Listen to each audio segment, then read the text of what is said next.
Ya, Rahayu, Rahayu, Rahayu. Ketemu lagi sama gue ya di channel Arya Adiwira dan Mas dengan Gian teman gue Wira ya, Bimantara. Gian Gian Wira Wira Bimantara. Bimantara. Ya. Hari ini kita mau ngebahas gini. Apa nih? Ngobrol apa nih? Kita mau ngebahas ini, Gian. Kita mau bahas tentang spiritual di sains, di agama, dan di Indonesia yang dibilang hal-hal klinik itu apa sih? Nah, kita mau bahas dari mana dulu nih? Kalau kita mau ngebahas soal spiritual di dalam sains, agama, dan bisa dibilang ajaran leluhur ya, Iya. spiritual atau hal-hal klinik, hal-hal mistis, kita harus cari tahu dulu apa itu spiritual. Oh iya benar. Kita nggak bisa langsung main segitu aja, karena sudut pandang spiritual supernatural sekarang itu kan udah termasuk ke dalam hal-hal mistis atau hal-hal klinik, Iya. dianggap seperti ajaran leluhur dan segala macamnya. Iya. Padahal kalau misalkan kita bedah apa arti sebenarnya dari spiritual itu, ada hubungannya dengan ilmu pengetahuan dan agama itu tersendiri. Oke, mari kita bahas soal spiritual dulu. Spiritual itu adalah hal-hal yang dijalani menggunakan jiwa, atau hal-hal yang sudah dilakukan menggunakan jiwa. Jadi apapun itu, dalam praktik agama atau dalam praktik mencari ilmu pengetahuan, bahkan dalam olahraga dan segala macamnya, jika dia sudah menggunakan jiwa, itu sudah bisa dianggap sebagai spiritual. Berarti hal yang berhubungan dengan berhubungan dengan jiwa kan? Ya, hal yang dilakukan dengan jiwa. Dengan jiwa ya, ini yang dilakukan dengan jiwa. Betul. Lalu lawannya itu kan ada supranatural. Nah, Apa itu supranatural? iya. Orang-orang taunya supranatural itu mistis, Iya. goib, ada santet, pelet, dan segala macamnya tuh. Iya. Berhubungan dengan ilmu-ilmu yang katanya ada di Nusantara lah ibaratnya. Iya. Sebenarnya supranatural itu memiliki arti hal-hal yang belum diketahui Iya. atau sesuatu hal yang di luar logika. Lalu, bagaimana jika itu sudah diketahui? Apakah itu masih supranatural? Iya. Kalau menurut gue ya itu jelas masuk ke dalam spiritual ya, karena kalau sudah dipelajari ya, kalau sudah suatu hal yang udah dipelajari itu yang dengan jiwa, misalnya tadi kan supranatural hal yang di luar itu, di luar logika atau di luar nalar kan, ya karena mereka belum mempelajarinya. Analoginya bisa ini ya sih, gue bisa contohin kalau seorang nih, dia bergelut di dunia entertainment udah lama nih, dan dia menjiwai dengan entertainment itu sendiri. Misalnya dia punya channel YouTube-nya udah puluhan juta. Itu kan itu kan kalau kita yang ngeliatnya belum, kita orang-orang YouTube baru ngeliat dia punya subscriber besar, viewer jutaan, puluhan juta, kita kan ngeliatnya supranatural tuh buat kita. Apa itu pas kita udah mempelajarinya itu jadi sesuatu yang spiritual kan untuk kita? Apa gimana? Sebenarnya kalau masalah spiritual ini agak sedikit lebih kompleks. Oh, iya. Karena nggak semudah itu. Contoh kayak misalkan kita ambil youtuber atau Instagram apa sih jatuhnya, selebgram yang udah punya follower banyak atau punya subscriber banyak. Ketika dia baru memulai, itu tentu belum muncul tuh yang namanya penjiwaan di dalam hal entertainment seperti itu. Iya. Setelah dia sudah mencapai proses yang cukup lama, panjang dan segala macamnya, di situ baru muncul yang namanya penjiwaan atau spiritual. Kalau kita ambil contoh lain deh yang mungkin agak lebih mudah di dalam agama, dalam mempelajari sebuah agama, apakah di dalam agama ada hal supernatural? Mungkin banyak perdebatan ini. Kok di dalam agama ada supernatural? Untuk orang yang awam dalam mempelajari agama, ya nggak usah jauh-jauh. Ketika kita masih mempelajari agama dalam hal-hal dasar-dasarnya aja, apakah surga neraka sudah jelas buat kita? Ya kalau untuk awal-awal sih, bahkan sampai sekarang ya itu masih sesuatu yang supranatural. Iya kan, masih belum tidak kita ketahui. Iya. Logikanya pun kita belum sampai ke sana. Kok ada tempat yang apapun kita mau bisa tercapai? Kok ada tempat di mana kita disiksa seumur hidup? Logikanya masih belum kena tuh. Iya. Atau makhluk-makhluk yang lain deh seperti malaikat, iblis. Itu masih supranatural buat orang-orang yang mungkin baru bergelut di dalam ajaran agama. Iya. Pahala dosa segala macamnya. Tapi ketika dia di situ sudah memperdalam, sudah menjalani, bukan cuma soal memperdalam doang, tapi sudah menjalani, itu sudah menjadi spiritual untuk dia. Bahkan dia bisa menjelaskan apa itu surga neraka, apa itu tadi pahala dosa. Jadi spiritual dan supernatural itu nggak selalu soal jin, santet, terus pelet segala macamnya. Mungkin buat orang awam hal-hal seperti tadi itu jin, santet, pelet, ya itu masih supernatural. Tapi untuk para praktisinya yang mungkin biasa kita sebut paranormal, orang pintar, dukun, ya buat mereka itu bukan hal supernatural. Iya sih. Itu udah spiritual buat mereka. Karena mereka sudah mempelajari itu dan Ya, mempelajari dengan jiwa ya. bahkan sudah memahami hal-hal Iya, dan tersebut. memahami benar. Terus kalau dalam soal hal ilmu pengetahuan, kayak bagaimana cara matahari, Sains ini maksudnya. ya masuknya ke sains ilmu pengetahuan, bagaimana cara matahari berotasi, bagaimana bumi berotasi, planet-planet lainnya. Buat kita hanya sekedar tahu tuh, itu masih supernatural, itu masih di luar logika kita. Gimana caranya planet-planet tersebut bisa mengambang di angkasa. Iya. Tapi buat para ilmuwan, itu udah masuk logika sekali buat mereka, udah spiritual buat mereka. Seumur hidup mereka mempelajari hal itu. Iya, karena mereka meneliti juga kan, Itu. mempelajari. Jadi jangan terpaku spiritual supernatural itu cuma di hal-hal klinik yang ada di Nusantara. Kan kebanyakan sekarang influencer-influencer membawa spiritual atau kebangkitan spiritual Seakan-akan seakan-akan klik hanya klinik soal ya. klinik, soal ajaran leluhur. Tidak selalu. Tapi ngomong-ngomong soal klinik nih, kan klinik itu orang-orang memandangnya itu hal-hal yang pokoknya yang menyeramkan lah, klinik itu yang menakutkan. Nah, padahal kan sebenarnya klinik itu bukan suatu hal yang menyeramkan atau suatu hal yang di luar nalar juga ya sebenarnya kalau kita pelajari. Nah, gimana nggak menurut lo kalau hal klinik secara spiritual di Nusantara? Klinik yang bagaimana dulu nih? Nah, kliniknya kalau Ambil klinik, contohnya. pandangan itunya apa ya klinik ya? Nah, gini dah, masuk ke kita melihat makhluk dah, Jin. kan masuknya klinik tuh.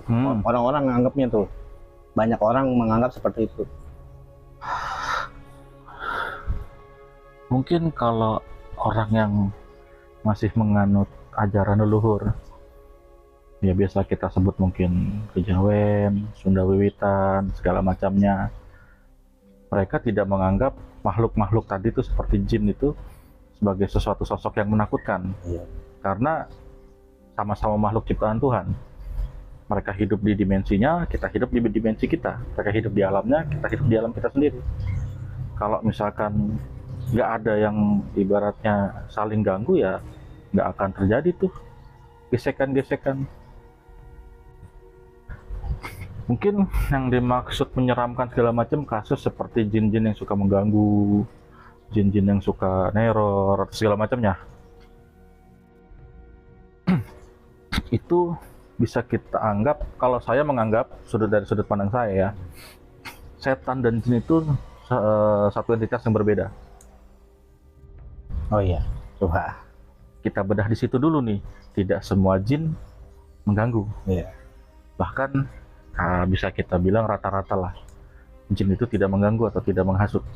Yang mengganggu atau menghasut itu dari golongan setan. Bedanya apa?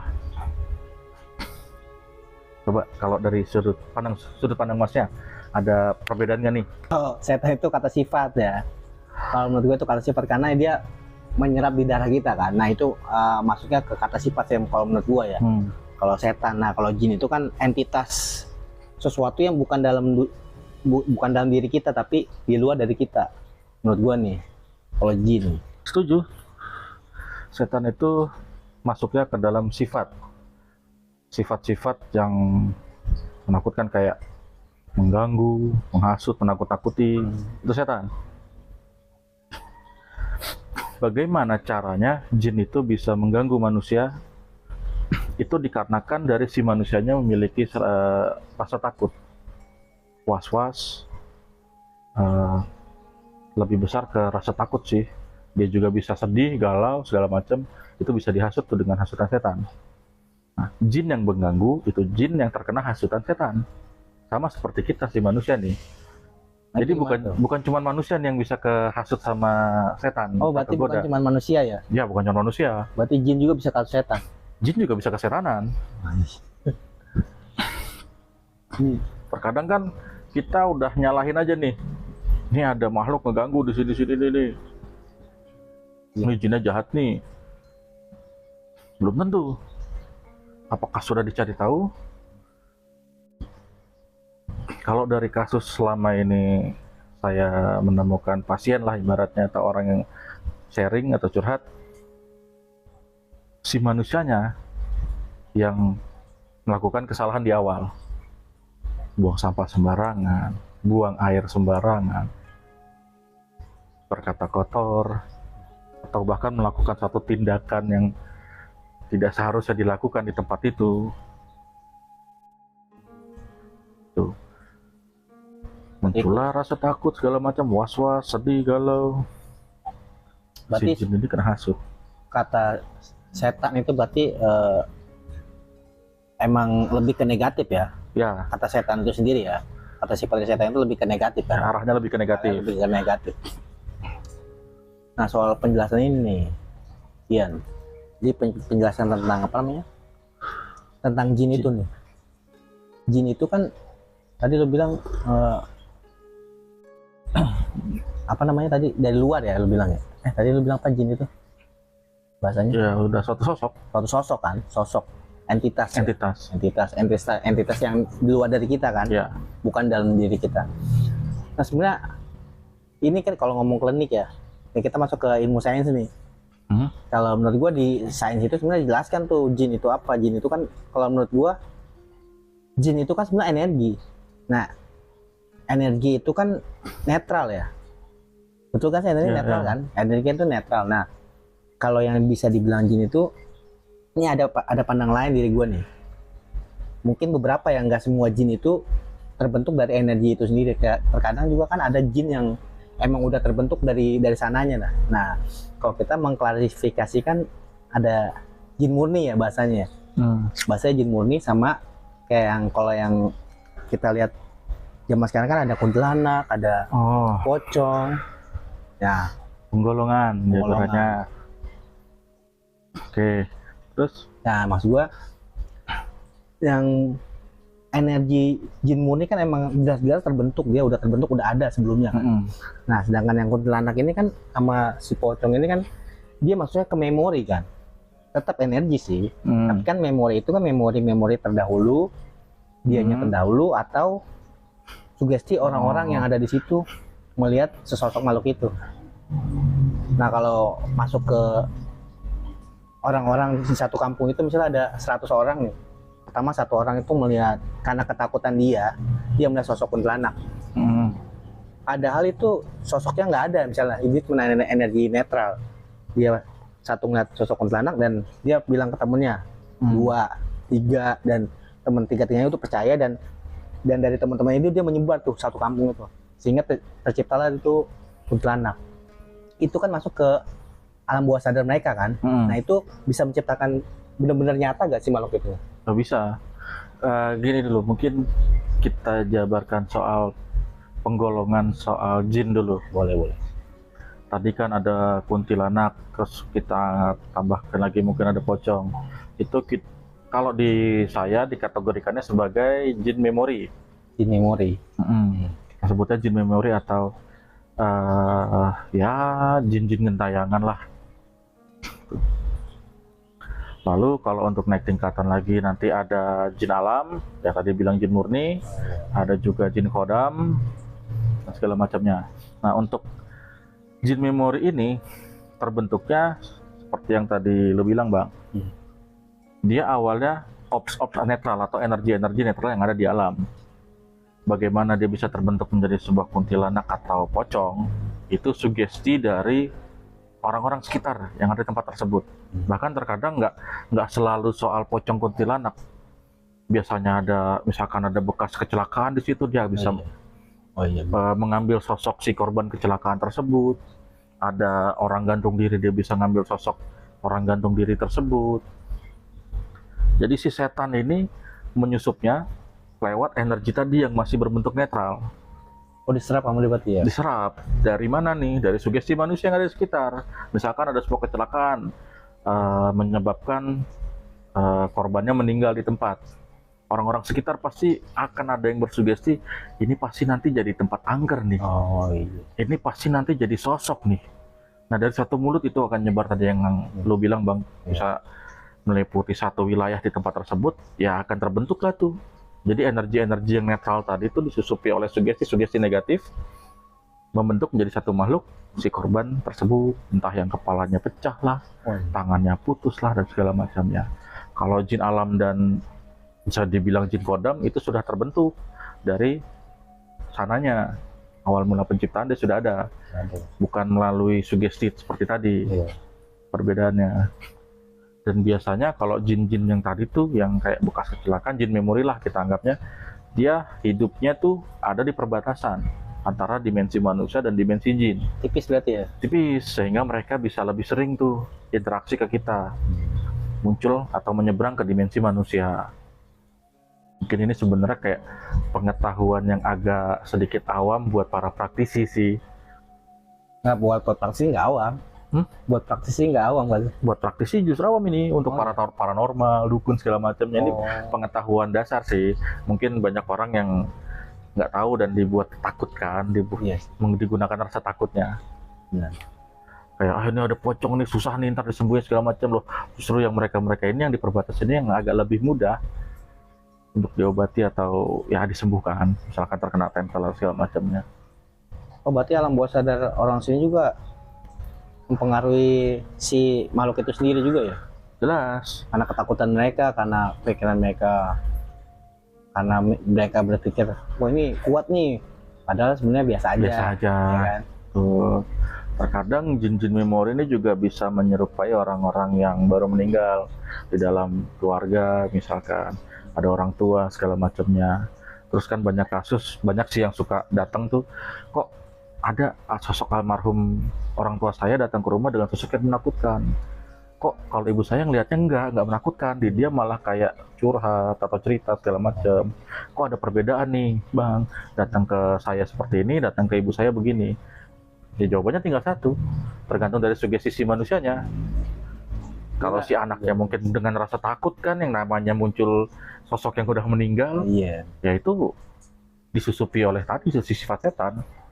Sedangkan mungkin kalau si ibunya dengan rasa haru, kangen, bisa ketemu lagi sama suaminya, jadi muncul dengan sosok yang baik-baik, bahkan bisa menyampaikan sebuah pesan. Itu. Berarti jin, setan itu, si jin aja sendiri ada klarifikasi apa? Klasifikasinya ya? Ya, tingkatannya. Dia ada, bisa sebut kayak tadi jin memori, kodam, jin murni, dan hodam ya. Ini seru sih. Nah, yang mau gue tanya nih Gian, kalau seandainya spiritual, kan kita udah bilang apa agama dalam spiritual, apa spiritual di dalam agama itu seperti surga dan neraka. Kalau di klinik seperti hal tadi tuh. Nah, kalau di sains tadi lu juga bilang kan, apa bumi rotasi, bumi berputar, matahari kita apa tata surya memutari galaksi, itu kan termasuk hal yang spiritual juga kan. Tapi kalau dipelajari itu udah apa hal-hal yang supranatural, tapi kalau dipelajari itu menjadi spiritual. Ya kan? Contohnya tadi pembentukan soal jin memori itu kalau nggak salah ada di rumus fisika kuantum tentang energi itu netral dan dapat terbentuk menjadi positif atau negatif tergantung energi sekitar.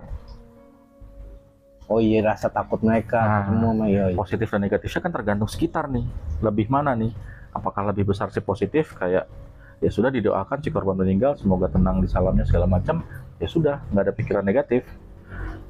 Berarti dominan alam bawah sadar juga ngaruh ya? Pengaruh di berbagai wilayah ya. Pengaruh. Nah, contoh kalau Jakarta kan kayaknya orang-orang udah skeptis ya.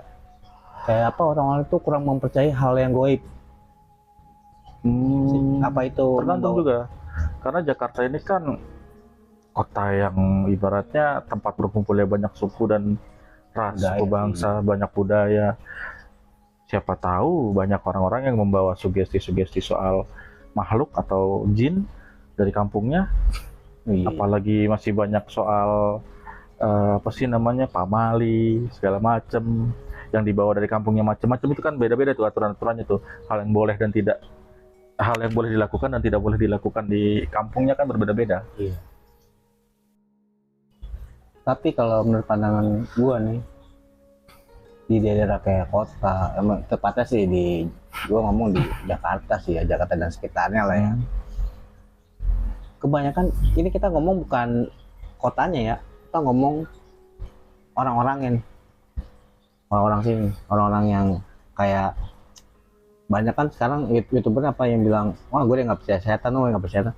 Maksudnya lebih banyak seperti itu, sehingga makhluk-makhluk itu kayak apa, kurang apa, entitasnya kurang menampakkan lah bahasanya. Kalau menurut gua, coba dah lu kalau ngerasa di Jakarta nih, sama lu nanti pulang kampung yang di pedesaan.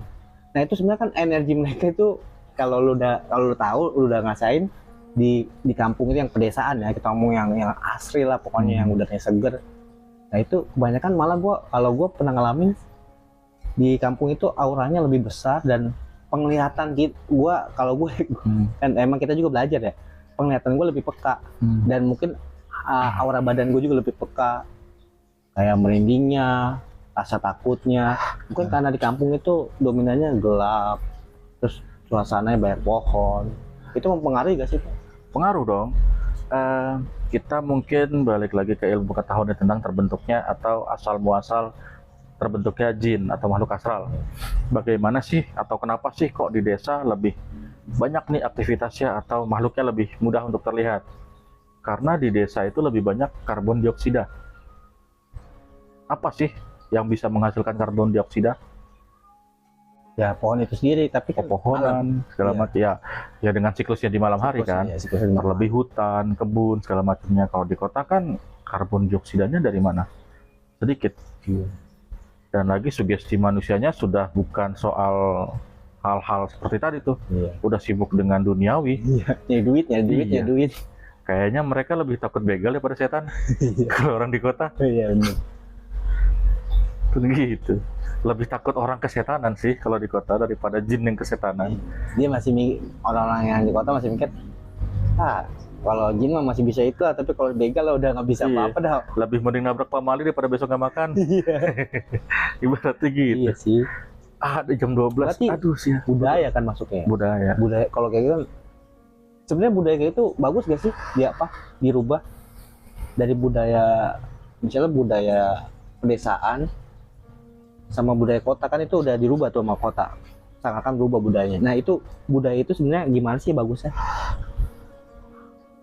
Bagusnya tetap dijaga lah, saling menghargai ya. Iya, walaupun mereka mungkin tidak terlihat untuk orang awam, tetap dihargai.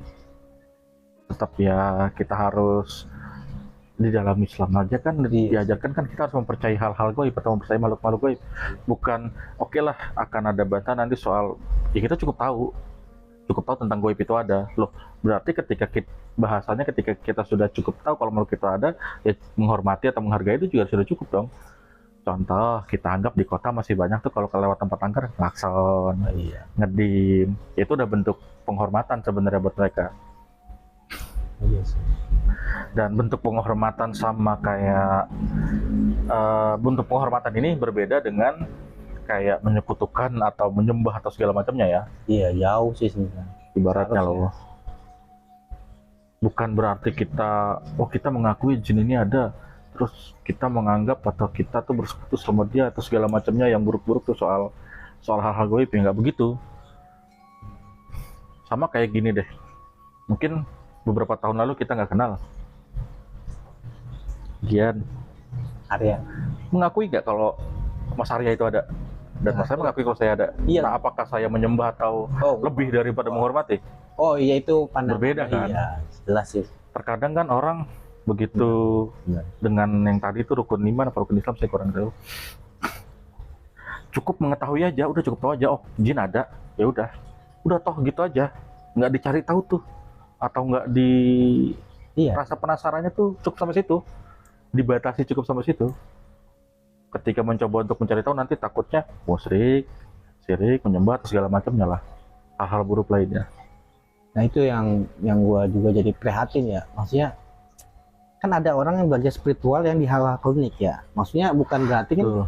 dia itu menyembah yang di klinik loh. Ya. Maksudnya itu juga jadi prihatin sama anak-anak muda zaman sekarang ya, atau orang-orang zaman sekarang yang seakan-akan orang-orang yang belajar spiritual dan apa yang disebutnya yang mereka sebut itu klinik, itu seakan-akan dia itu orang yang bersalah, orang yang benar-benar kafir lah, murtad lah, apalah, seakan-akan padahal kan itu suatu yang dipelajari, bukan berarti mereka Mengagungkan segala Iya. macamnya. mereka bukan berarti mereka bilang oh lu murtad tuh, jangan di kayak gitu loh. Maksudnya kita yang belajar seperti itu aja, yang belajar spiritual klinik, kita itu kan mempelajari kayak mata batin, tadi kan kita ngomong kan mata batin. Nah kita aja belajar makhluk itu dari energi loh, ya kan, kita belajar gitu, energi aja masuk ke sains satu, ya kan, dan di agama pun dijelaskan sebenarnya ada makhluk lain loh selain manusia ini sendiri kan. Nah, Bahkan dijelaskan ketika awal penciptaan dunia kan, setelah Yajuj Majuj ada dulu jin, iya. nanti dari jin baru malaikat, nanti malaikat baru manusia. Nah, iya benar tadi kan. Bahkan mereka saudara tua kita lah anggapnya, Iya. yang sudah lebih dulu menempati bumi nih. Sadul-sadul kita lah katanya.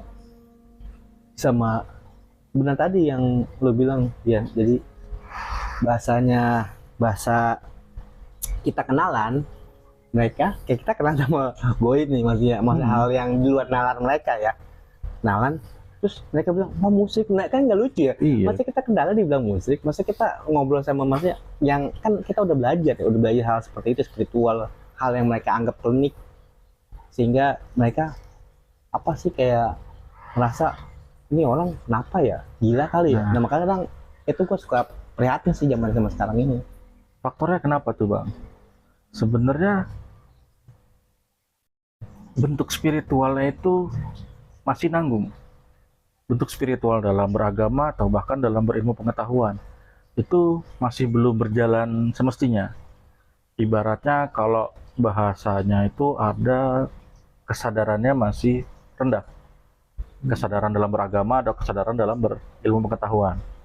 Kan sekarang banyak kasusnya orang yang hanya berpaku ke dalam ilmu pengetahuan. Iya. Dia bahkan skeptis ke agama, skeptis ke hal-hal mistis. Iya. Bahkan ada orang yang fokusnya di agama aja. Dia skeptis soal ilmu pengetahuan, kalau sesuatu hal itu bisa dinalarkan, dan bahkan dia skeptis soal hal-hal yang mistis, hal-hal yang goib.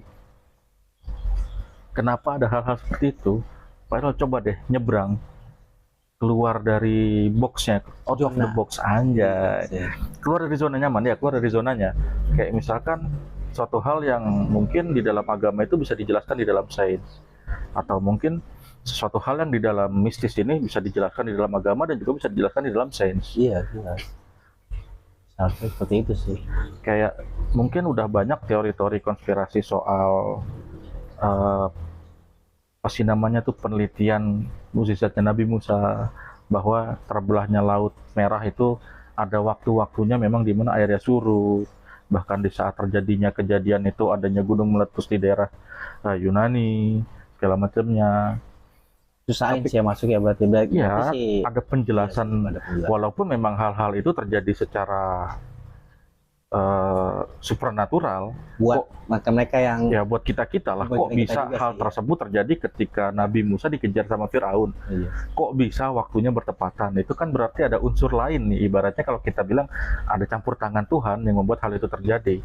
Tapi kan ketika Tuhan itu tuh ikut campur, nggak langsung gitu toh terjadi. Nggak pakai tangannya langsung lah tuh. Iya, ibaratnya nggak, Analoginya iya. pasti ada sesuatu nih, seperti turunnya hujan deh, ada melalui proses dulu kan. Kalau kita bilang Tuhan itu kun fayakun, bagaimana ceritanya Tuhan menciptakan alam semesta lewat 6 hari, 1 hari istirahat? Itu semua di kitab-kitab agama ya, sudah lama di Al-Quran kan sudah dijelaskan. Nah, berarti kalau ngomong kayak gitu, tadi lu bilang nih masuk ke kesadaran mereka masing-masing nih, ya kan? Ya, bukan kesadaran masing-masing, kesadarannya masih rendah, atau Kesadaran kesadaran masih masih tipis. Nah, kalau ngomong kesadaran, Apa itu kesadaran? apa itu kesadaran ya kan? Terus sebelum kesadaran itu ada apa dulu loh. Ini asik sebenarnya.